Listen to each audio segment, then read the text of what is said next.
Good morning student. आज हम लोग पढ़ेंगे डिजीज के बारे में। ठीक है, डिजीज डिजीज क्या होता है? It is the refers to any condition that disturb the normal functioning of the body health. Disease क्या है? ये हमारे बॉडी के नॉर्मल फंक्शन को क्या करता है? डिस्टर्ब कर देता है। अगर बेसिक बताया जाए, डिजीज होते हैं एक एक्यूट डिजीज और एक क्रोनिक डिजीज। एक्यूट डिजीज किसको बोलते हैं? It is a disease that last for very short period of time. ये वैसा डिजीज है जो बहुत ही कम समय में क्या हो जाता है? खत्म हो जाता है। And this disease patients completely recover after curative. मतलब इस डिजीज में पेशेंट को हम बहुत ही अगर केयर करेंगे तो बहुत जल्दी ही ठीक हो जाएंगे। और क्रोनिक डिजीज किसको बोलते हैं? These are disease that last for a long period of time. ये वैसा डिजीज है जो लंबे समय तक चलता है। अगर हम डिजीज बताएं, डिजीज दो प्रकार के, एक कॉन्जेनिटल डिजीज, एक एक्वायर्ड डिजीज। कॉन्जेनिटल डिजीज किसको बोलते हैं? Disease is present since birth. ये जो डिजीज होता है जन्म से ही उत्पन्न होता है। ठीक है ना?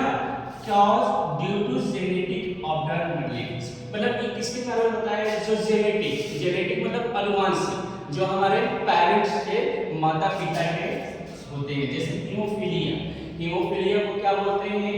ये तुम्हारा हीमोफीलिया डिजीज होता है जिसमें ब्लीडिंग रुकता ही नहीं है। ठीक है ना? उसके बाद acquired disease that develop after birth. ये जो डिजीज होता है बर्थ के बाद उत्पन्न होता है। एक्वायर्ड डिजीज दो प्रकार के होते हैं, एक इन्फेक्शियस डिजीज और एक non infectious disease. Infectious disease किसको बोलते हैं? Disease that can pass from disease person to healthy person. मतलब ये जो डिजीज होते हैं जो डिजीज पर्सन से हेल्दी पर्सन के लोग के बीच ट्रांसफर होते हैं। जैसे मलेरिया, ठीक है ना? मलेरिया किसी का हो जाएगा तो जो स्वस्थ लोग हैं, हेल्दी पर्सन है, उसमें भी हो जाएगा। और non infectious disease that can't pass from disease person to healthy person. मतलब इसमें जो डिजीज पर्सन से हेल्दी पर्सन में पास नहीं करता है। अब डायबिटीज है, डायबिटीज किसी का हुआ रहेगा, जरूरी नहीं कि उसका भी हो जाएगा। ठीक है? कैंसर जिसका हुआ है तो जरूरी नहीं कि उसका भी हो जाएगा। ठीक है ना? अब देखो, इन्फेक्शियस डिजीज दो प्रकार के होते हैं, एक कॉन्टेजियस डिजीज, एक non contagious disease. Contagious disease spread by direct transmission. मतलब ये जो होता है डायरेक्ट क्या हो जाता है? फैल जाता है। जैसे स्मॉल पॉक्स, चिकन पॉक्स, ठीक है ना? जैसे हम लोग के भाषा बोलते हैं छोटी माता, बड़ी माता। और non contagious disease spread indirectly in transmission. मतलब ये डायरेक्ट रूप से फैल जाते हैं। नॉन इन्फेक्शियस डिजीज दो चार प्रकार के होते हैं, defensive disease, metabolic disease, dysenteric disease, allergic disease. ठीक है? अब हम समझेंगे डिजीज स्प्रेड बाय वायरस।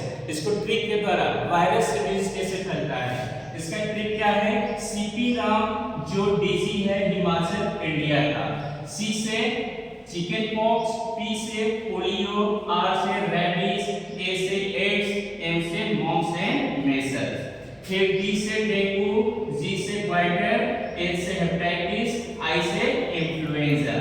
मतलब ये वायरस के द्वारा इतना डिजीज होते हैं। Second, disease cause by bacteria. Bacteria से कौन डिजीज होता है? इसका ट्रिक क्या है?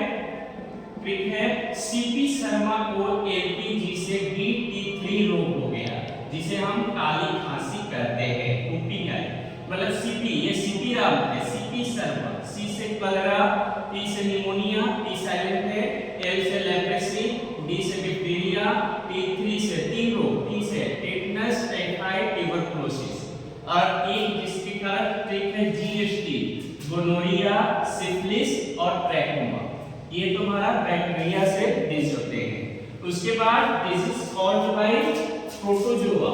प्रोटोजोआ से कौन डिजीज होते हैं? इसका ट्रिक है ड्रिपमेसुरस, D for diarrhoea, T for pyorrhoea, K for kala-azar, M for malaria और एस फॉर स्लीपिंग सिकनेस। ठीक है? ये डिजीज किसके द्वारा होता है? प्रोटोजोआ के द्वारा। और उसके बाद फंगस के द्वारा, डिस्कवरेड फंगस से।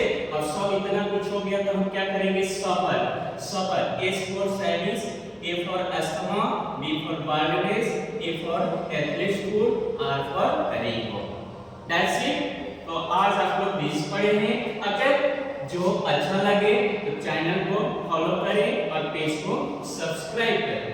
Thank you.